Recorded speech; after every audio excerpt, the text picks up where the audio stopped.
जब एक धूमकेतु बादलों को चीरते हुए गुजरा, उसी पल बहुत से लोग इस फिल्म के दीवाने हो गए। इसे दुनिया की सबसे खूबसूरत एनिमेशन फिल्म कहा जाता है। इसकी खूबसूरती सिर्फ इसकी इमोशनल कहानी में नहीं, बल्कि हर एक सीन ऐसा है जिसे वॉलपेपर बनाया जा सकता है। डायरेक्टर माकोटो शिनकाई को तो लोग वॉलपेपर का बादशाह कहते हैं, और वो अब लड़के लड़कियों के दिलों की धड़कन बन चुके हैं। कहानी की लड़की मित्सुहा एक छोटे से पहाड़ी गांव में रहने वाली हाई स्कूल स्टूडेंट है। उसे यहाँ की जिंदगी बिल्कुल पसंद नहीं, जहाँ ट्रेन 2-2 घंटे में आती है, किराने की दुकान जल्दी बंद हो जाती है, और सबसे बड़ी बात, उसे 200 साल पुरानी पारिवारिक पूजा विधि सीखनी पड़ती है। त्योहारों पर उसे अपनी छोटी बहन के साथ सबके सामने नाचना होता है, और मुंह से चबाया चावल थूककर शराब बनानी होती है, जो पुजारी देवताओं को चढ़ाते हैं। ये सब उसे बेहद शर्मनाक लगता है। वो हमेशा सोचती है, काश मैं यहाँ से निकल पाऊं, दुनिया देख पाऊं। मुझे ये शहर अच्छा नहीं लगता, मुझे ये जिंदगी पसंद नहीं। अगले जन्म में मुझे टोक्यो का हैंडसम लड़का बना देना। और एक दिन उसकी एक ख्वाहिश पूरी हो जाती है। जब वो उठती है तो खुद को एक अजनबी कमरे में पाती है। आईने में देखती है, अरे वो तो सच में लड़का बन गई है।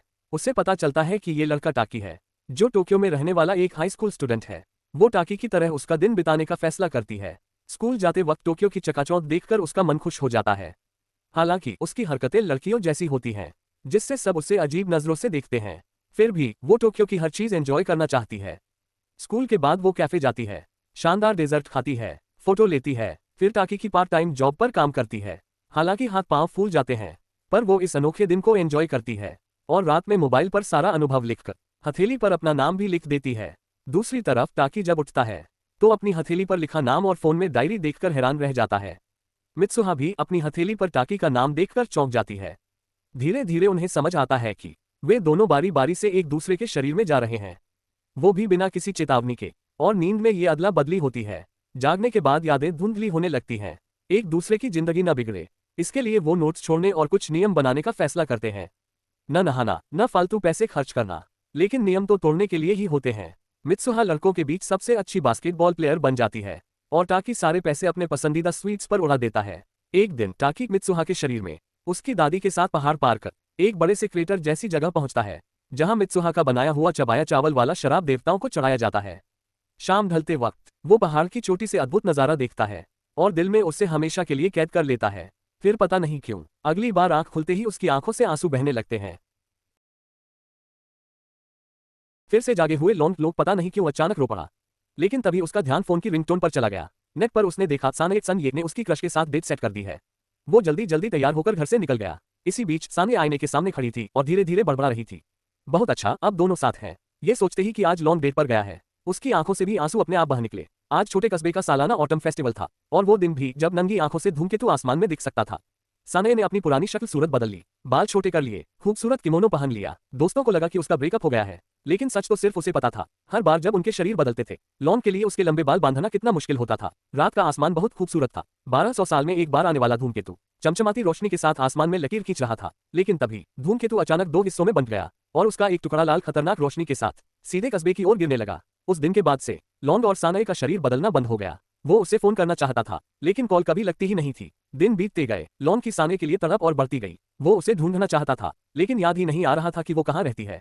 उसने अपनी यादों के आधार पर एक एक करके जगह का नक्शा बनाना शुरू किया, और फिर शुरू कर दी अपनी तलाश। लेकिन एक दिन भर खोजने के बाद भी उसे कुछ पता नहीं चला। जब वो उम्मीद छोड़ने ही वाला था, दुकान में एक बुजुर्ग दंपत्ति ने उसके नक्शे वाली जगह पहचान ली। किसो टाउन की शोजें। लॉन्ग बहुत खुश हुआ। आखिरकार उसने साने का घर ढूंढ लिया। लेकिन दंपत्ति का चेहरा अजीब था, और तभी उसके एक दोस्त को याद आया, अरे किसो टाउन तो वो जगह है जिसे 3 साल पहले धूमकेतु ने तबाह कर दिया था। जब लॉन्ग वहां पहुंचा तो उसकी यादों वाला कस्बा एक खंडहर में बदल चुका था। दोस्त ने पूछा, शायद तुम गलत याद कर रहे हो। लेकिन वो स्कूल, वो मैदान, वो कैसे गलत हो सकता था? उसे यकीन ही नहीं हुआ। कल ही जिसके साथ उसने शरीर बदला था, वो लड़की तो 3 साल पहले ही मर चुकी थी। उसने तुरंत सबको दिखाने के लिए मोबाइल निकाला, लेकिन डर के मारे स्तब्ध रह गया। सारी मैसेज एक एक करके उसकी आंखों के सामने गायब हो रही थी, जैसे वो कभी हुई ही नहीं हो। वो लाइब्रेरी में खोजने गया तो पता चला उस आपदा में करीब 500 लोग मारे गए थे, और मृतकों की सूची में होनशुई सनये का नाम साफ लिखा था। लॉन्ग को विश्वास नहीं हो रहा था। उसका और साने का शरीर बदलना सिर्फ जगह नहीं, बल्कि समय को भी पार कर रहा था। वो बुरी तरह टूट गया। क्या ये सब सिर्फ एक सपना था?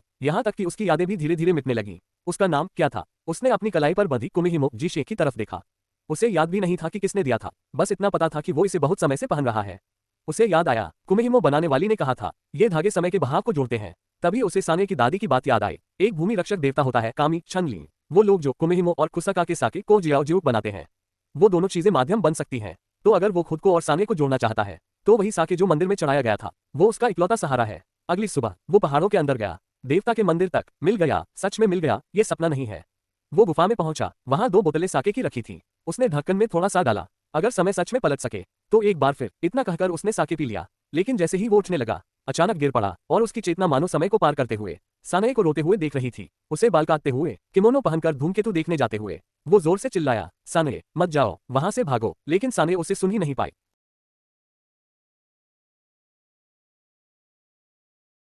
लॉन्ग अचानक सान्या के शरीर में पहुंच गया। वो इतना एक्साइटेड हो गया कि खुद को ही गले लगा लिया, जैसे कि सान्या को ही गले लगा रहा हो। तभी उसकी छोटी बहन सिया ने दरवाजा खोला और बोली, दीदी खाना खाने आओ।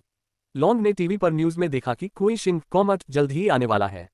उसने ठान लिया कि वो इस छोटे से टाउन को बचाएगा। वो स्कूल पहुंचा और सान्या के 2 दोस्तों के साथ प्लान बनाया।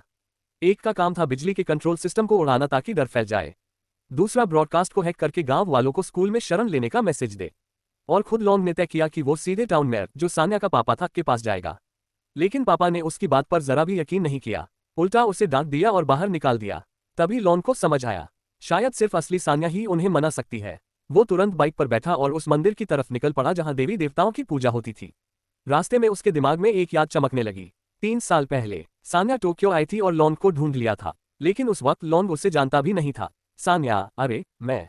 लॉन्ग, तुम कौन हो? सान्या, तुम्हारा नाम लॉन्ग नाम है? इसी बीच सान्या भी लॉन्ग के शरीर से वापस अपने शरीर में आ गई।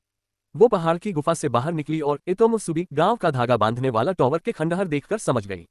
वो तो 3 साल पहले ही मर चुकी थी। अचानक उसे लॉन्ग की आवाज सुनाई दी और लॉन्ग को भी उसका जवाब मिला। वो भागकर पहाड़ की चोटी पर पहुंचा, लेकिन वहां कोई नहीं था। दोनों के बीच बस एक आवाज का रिश्ता था, जैसे वक्त और जगह की दीवार बीच में खड़ी हो। तभी सूरज ढलने लगा और कहते हैं कि संध्या काल में टाइम ट्रैवल सबसे आसान हो जाता है। यही वो पल था, उनके शरीर फिर से बदल गए और दोनों ने एक दूसरे को सच में देख लिया। सान्या, अरे तुम। लॉन्ग, तुम्हारे आसपास। सान्या, मैंने मधुमक्खी का शहद वाली शराब पी थी। लॉन्ग, तुमने पी ली? पागल, पेरवट। सान्या, हाँ। फिर लॉन्ग ने वो लाल धागा जिसे उसने 3 साल तक संभाल कर रखा था सान्या को वापस दे दिया, ताकि वो हमेशा उसकी रक्षा कर सके। दोनों चाहते थे कि समय यही रुक जाए, लेकिन कुइशिंग अब बहुत करीब आ चुका था। विदा लेने से पहले लॉन्ग ने सान्या का नाम उसके हाथ पर लिखना चाहा ताकि वो भूल न जाए, लेकिन जैसे ही उसने लिखना शुरू किया वो गायब हो गया और दोनों अपने अपने समय में लौट आए। लॉन्ग ने मन ही मन सान्या का नाम दोहराना चाहा, लेकिन अचानक सब कुछ भूल गया। नाम तक याद नहीं रहा, यहाँ तक कि वो क्यों यहाँ है ये भी नहीं। उधर सान्या वापस अपने गांव पहुंची और दोस्तों के साथ बिजली के टॉवर उड़ा दिए। पूरा गांव अंधेरे में डूब गया। ब्रॉडकास्ट भी समय पर चला, लोगों को स्कूल में शरण लेने का मैसेज दिया गया। फिर भी कोई उनकी बात पर यकीन नहीं कर रहा था। सान्या ने ठान लिया कि वो अपने पापा के पास जाएगी।